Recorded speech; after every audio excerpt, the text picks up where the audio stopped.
Join us in just a moment. The Wistful Vista's annual contest on I Like to Patronize My Neighborhood Merchants Because is over. And guess who knocked out a prize-winning letter? The notification has just arrived in the morning mail, and... No, it wasn't him. It was her, of Fibber McGee and Molly.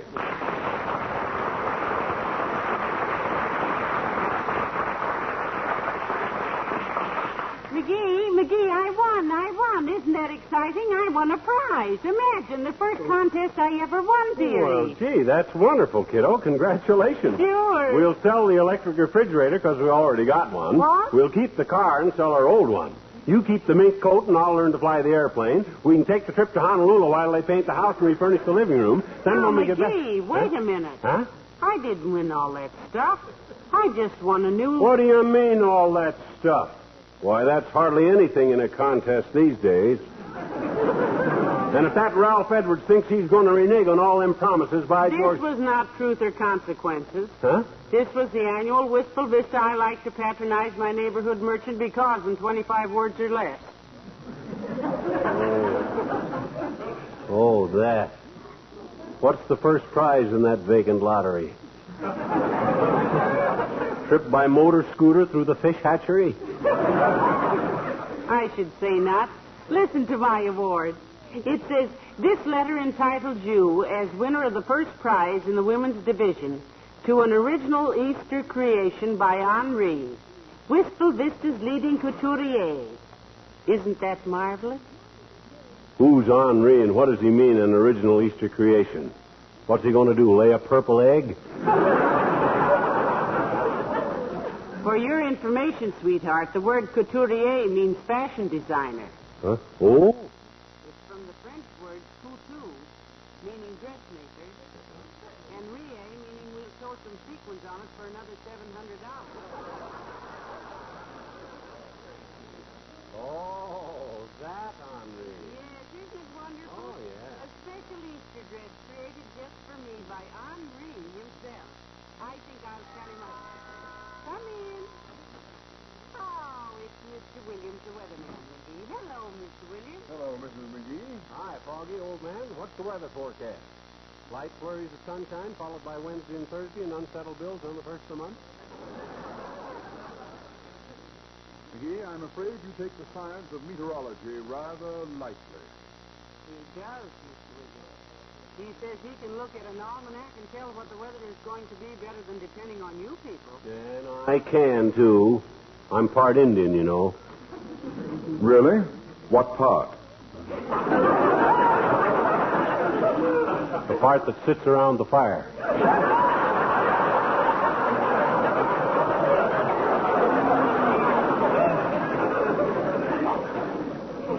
Are Indians good weather prophets, Mr. Williams? Oh, yes, indeed they are. Yeah, Some Indian tribes have uncanny powers of weather forecasting. Yeah? I spent 3 years with the Camelback Indians of western Arizona, and I'm still mystified. Yeah? Every year when they performed their rain dance, it rained within 24 hours. Oh, well, that's easy explained. They just waited for a rainy day and then held the dance the day before. McGee, some things aren't so easily explained. Yeah? Now, I'm not superstitious, but I went to a St. Valentine's dance once, and the next day I got 12 Valentines.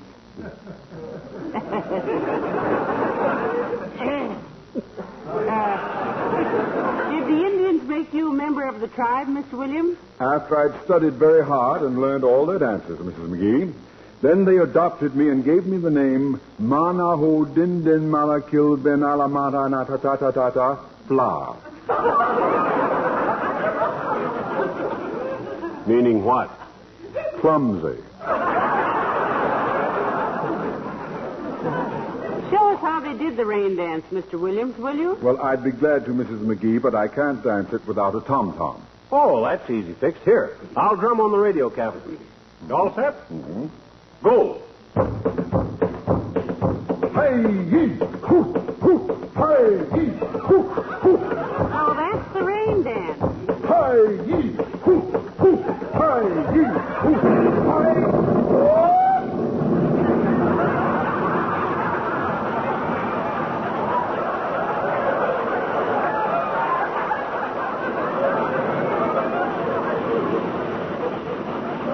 gosh, listen to that. Rain. I'm sorry. I'm a little out of practice, and I guess I overdid it a trifle. I'd better get home and phone the bureau what happened. I'm afraid I might have exceeded my authority. Good day.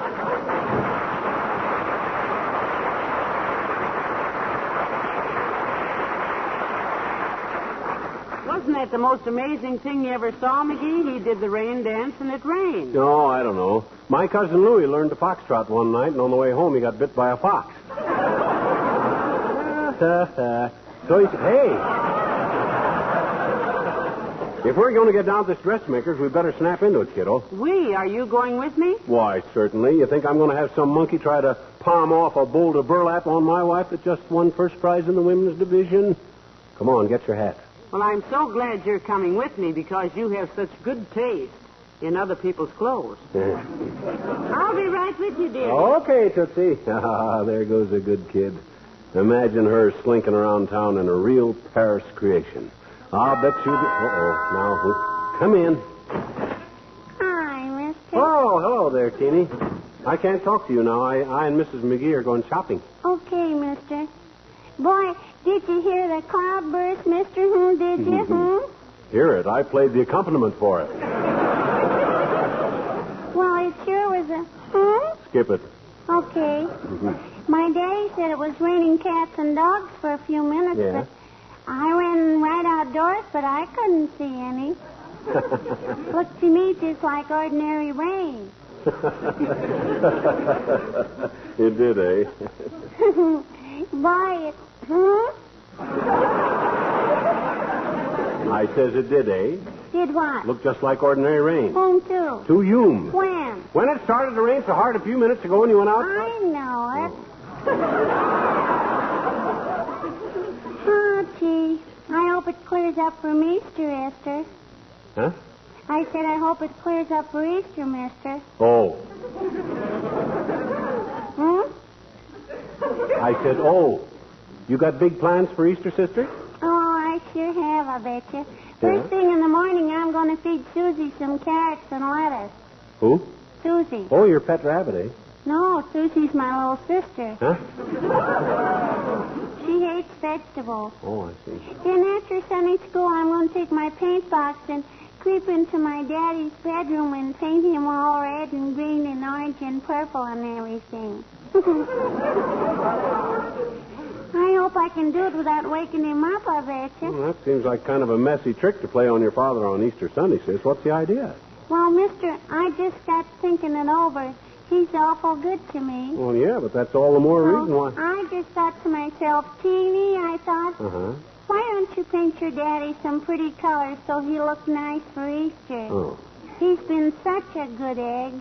Oh, it stopped raining now, mister. So long. So long, sis.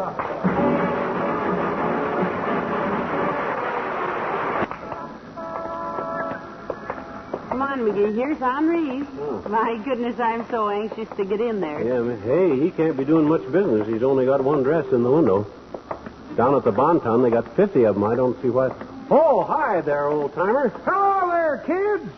Hey, what you doing downtown? Well, I'm getting a new dress for Easter, Mr. Oldtimer. I suppose you'll be out Sunday morning to join the Easter parade? No, I sure will, daughter. I love parades. Steam calliopes, tootling fellows with red coats and boat hooks and elephants. Sure brings back memories. Yeah? Used to be with a circus, you know, till my feet got burned so bad. Well, how did your feet get burned so bad? Well, they used to shoot me out of a cannon, and one day they used too much gunpowder. You mean they fired you and then you quit?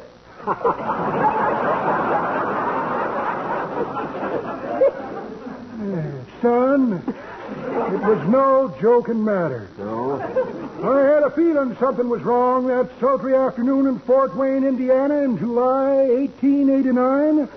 I crawled down into the cannon where the crowds cheered. Then I heard the fellow pouring in the gunpowder, the scratch of a match, and boom. Yes? Next thing I knew, I was 8,000 feet over Cleveland, Ohio, headed north-northeast with my shoes burned off and 3 friends back in my dressing room waiting to play pinochle. Spoiled the whole game. Be that as it may, and speaking of parades as I used to carry the front of the bass drum, too. Yeah? But I had to give that up too hard on my ears. Oh, yes, they're pretty noisy, all right. No, the noise didn't bother me, but the fellow that walked behind and played the drum had such long arms he liked to beat my ears off. You should have stood in bed and pounded your own ear.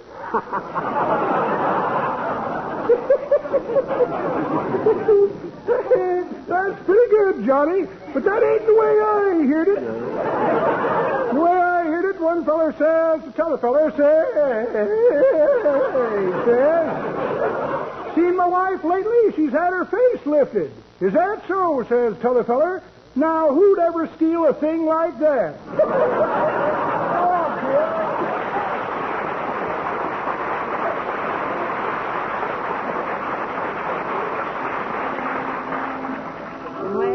Go in and order my Easter creation, dearie. I'm so impatient. I wonder what Henri will want to make for me. Come on. Wow. What a shop. Some stuff. Wow. Is this an extra thick carpet or is this joint built on quicksand? I'm in it up to my ankles, Molly. I get... McGee, Huh? Look. Huh? Mrs. McDonald and those other women over there. Huh? What are they staring at me for? Is my slip showing or something? No, and even if it was and you were wearing army boots, you'd still look better than any of them biddies. Look at him whispering. Talk about cats. I'm glad I ain't carrying a can of salmon. I bet you, by George, they're... Oh, bonjour, madame and monsieur. You are perhaps wishing an appointment with the great Henri, no? Look, sis. It's been 30 years since I was in France, and my parler français has lost some of its boo. Now, let's keep this in broken English, shall we? Ah, monsieur is pleased to make a joke. Ah, your husband, madame, il est très joli. Oh, you ought to see him at a party with mayonnaise in his hair. Trying to slip a spoon into a water glass. Well, miss, I'd like to see Henri, please. Tell him Mr. and Mrs. Fibber McGee want to see him. Yeah, my wife won the contest, sis. Henri's going to whip her up something for Easter. Oh, Madame McGee. Yes. Oh, mais oui, madame. Henri has been expect you. He is at the moment in conference, but I will tell him that you are here. Well, I'm sorry you didn't like the idea, Henri. I thought it was a pretty clever stunt myself. McGee, look, it's Mr. Wilcox. Hello, Mr. Wilcox. Who? Oh, hi, Junior. Well, what are you two doing down here? I brought Molly down to have a dress designed for Easter, Junior. What's your excuse? Oh, I had a great idea for Henri, pal, but he can't see it. Oh. And he's supposed to pride himself on being original. Well, maybe he likes to think them up himself, Mr. Wilcox. Say, you don't mean you're designing dresses for him. No, I just had an idea for a material, Molly. One of those prints that are so popular for spring. I think it'd be wonderful for hostess gowns particularly. And I'd call it the hospitality print. Oh, that sounds good, Junior. Weave us a yard or two. Well, it'll be a series of tiny scenes, you see. First, a print of a housewife looking dejected, sort of downcast, with a section of dingy-looking linoleum at her feet. Then a picture of a can of Johnson's self-polishing glow coat, and the words, no rubbing, no buffing. Then along the side of the gown would be the same housewife smiling. And the same linoleum, but with a high, glistening glow coat shine on it. The sort of beautiful new look that only Johnson's self-polishing glow coat can give your linoleum so easily.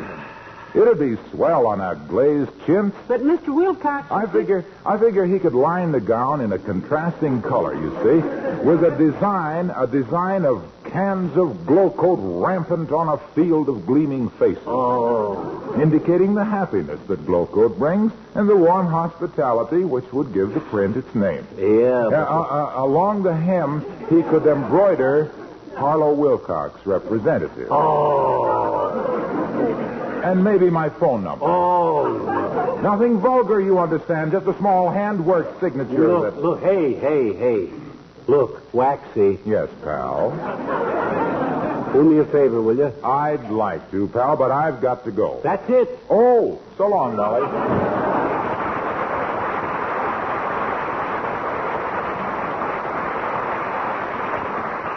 Well, I wonder when we'll see Henri, McGee. My goodness, I haven't been so nervous since graduation. Nervous? You know, the women in this town are just scared to death of him. Ah, Pata, no frilly little minuet dancing ruffle duster's going to scare us, kiddo. What's to be scared about? Well, they say he's terribly temperamental. If he doesn't like a customer... Monsieur Henri will see you now, madame. Please, 2 steps this way. Oh, yeah. Announcing Monsieur and Madame McGee. Oui. Entrez. S'il vous plaît. Oui. Well, heavenly days. So you're Henri. You know this guy, Molly? Well, I should. Huh? Remember the night we went to the Western movie and the man next to me spilled his popcorn all over us? Well, this is him.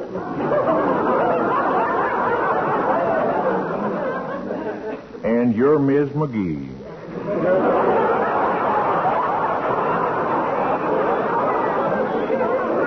Well, it sure is a small world, ain't it? Well, howdy, McGee. Sit down. Say, it's a nice-looking suit you got on there. You like this suit, Henri? January clear sale at the Bonton, $35 with 2 vests. I wear out a lot of vests because I'm an elk and my elk's tooth swings back and forth like a pendulum. I like the 6 buttons on the cuff, Henri. Hey, that's real tricky. I sure like the way that coat drapes, too. Well, I'm kind of fussy about how my coats hang around the chest, Hank. Not a bad-looking pair of pants you got on there, too, either. Them reverse pleats? Yep, I always wear reverse pleats. Mm-hmm. Get thick in the waist around my age, and the pleats kind of soften up the outline. Mm-hmm. You wear belt or galluses? Suspenders. Oh. Me, too. The pants hang better. I thought... I like that button-down shirt collar you got on there, too, Hank. That's nice. Well, thanks. It's mighty comfortable. Yeah. Oh, excuse me, Ms. McGee. Here's a magazine you can read while we talk. What? Well, I don't want to read a magazine. I came down here to get a dress designed, remember? Oh, my gosh. She did it, that, Henri. Oh, sure. Well, now then, Ms. McGee, I'm going to design you something real pretty. Eloise, get me a bowl of that bengaline and whatever else is laying around out there, except Mrs. McDonald. And drag that dress form in here. And hang up my beret, will you? Oui, Henri. Bengaline and whatever else. Well, now, let me see, folks. Take a look at these patterns. Here's one I done for Miss McDonald. She's the president of the bank's wife, and she was real tickled with it. Liked it, did she? No, she hated it. Huh? Tickled her so much she kept laughing in church. Kind of fuzzy material. Hank, I think you and I are going to get along. Now, here's my idea for a dress for my wife. Now, suppose we take a few yards of décolleté, sweep it up the shoulder in a sort of a percale bodice with a lined gusset to offset the dirndl. Now, McGee, I don't Well, now, McGee, I sure would consider that idea a long time before I threw it out. Mabel, my pincushion. Okay, Miss McGee, now take off your coat. Now, let me see here. I think maybe a nice suit, full skirt with a fitted jacket and some peplum.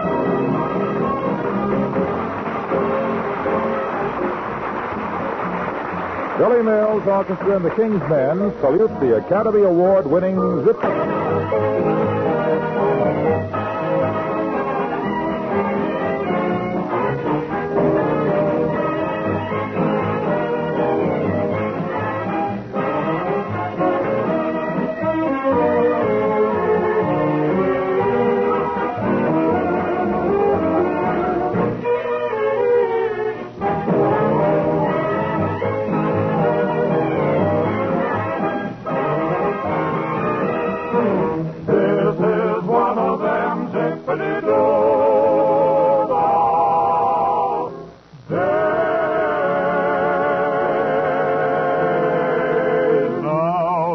Kind of day when you can't open your mouth without a song, jump right out of it. Zippity-doo-dah, zippity-yay. My, oh my, what a wonderful day. Plenty of sunshine heading my way. Zippity-doo-dah, zippity-yay. Mr. Bluebird's on my shoulder. It is the truth. It's actual. Everything is satisfactual. Zippity-doo-dah, zippity-yay.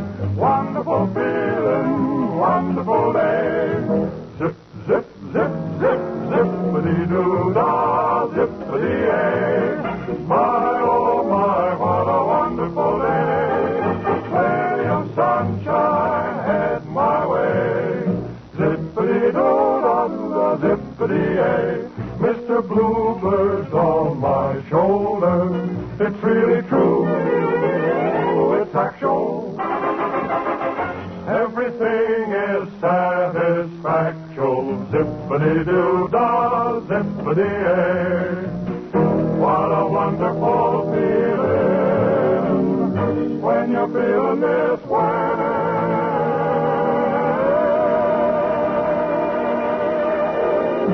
What a wonderful zippity-doo-dah.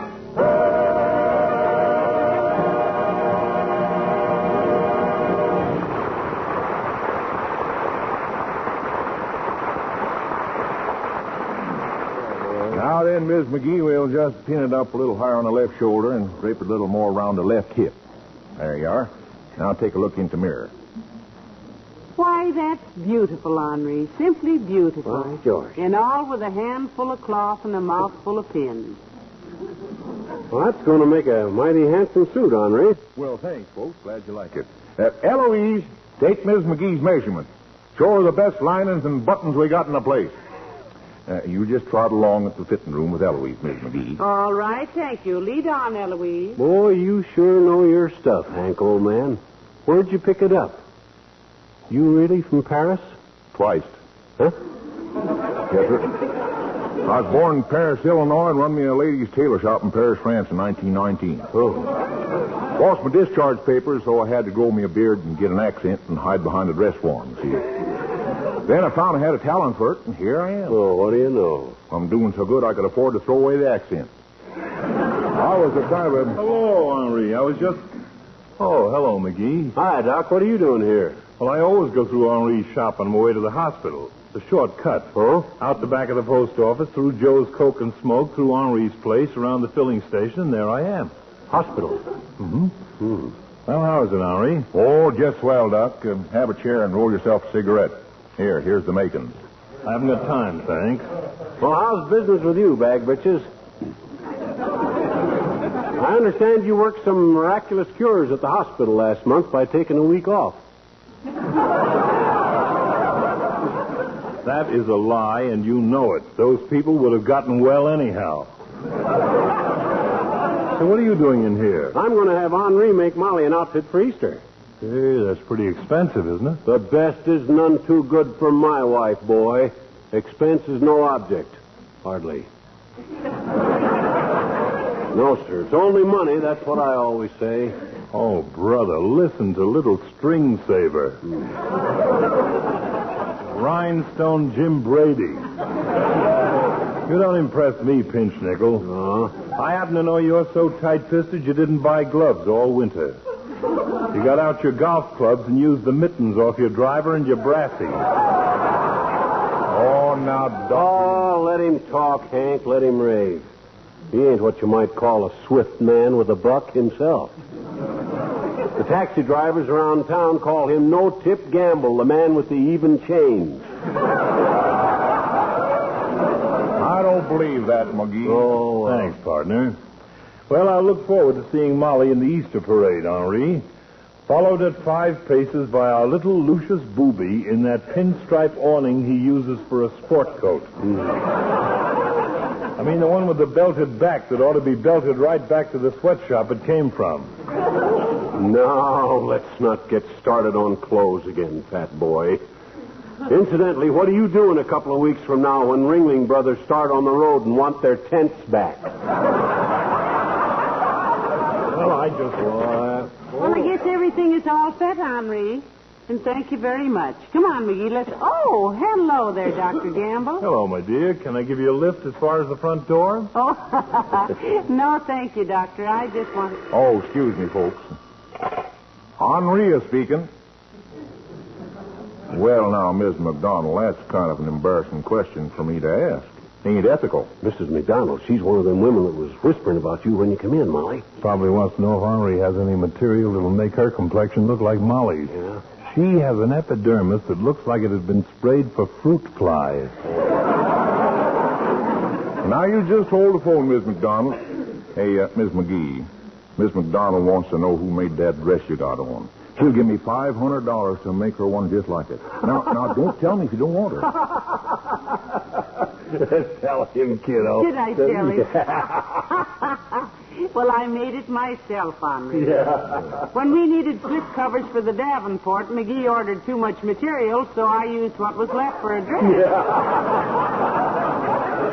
Well, thanks. Hello, Miss McDonald.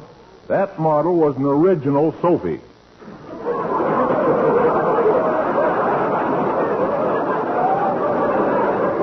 That's right, and it can't be duplicated. I'm sorry, Miss McDonald.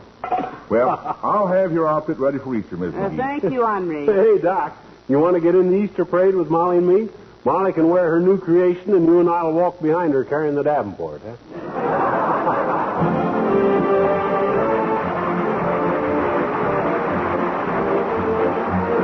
Fibber and Molly return in a moment. Gentlemen, you probably know that the song Zippity Doo Dah won an Oscar during the recent Motion Picture Academy Award. Yes, Ken Darby and our own King's Men featured it in Walt Disney's Song of the South. And we're very proud that tonight they sang the same arrangement that Ken made for the picture. A good boy. Good night. Good night, all. The makers of Johnson's Wax Spread at Racine, Wisconsin bring you People of Wistful Vista each week at this time. Be with us again next Tuesday night, won't you?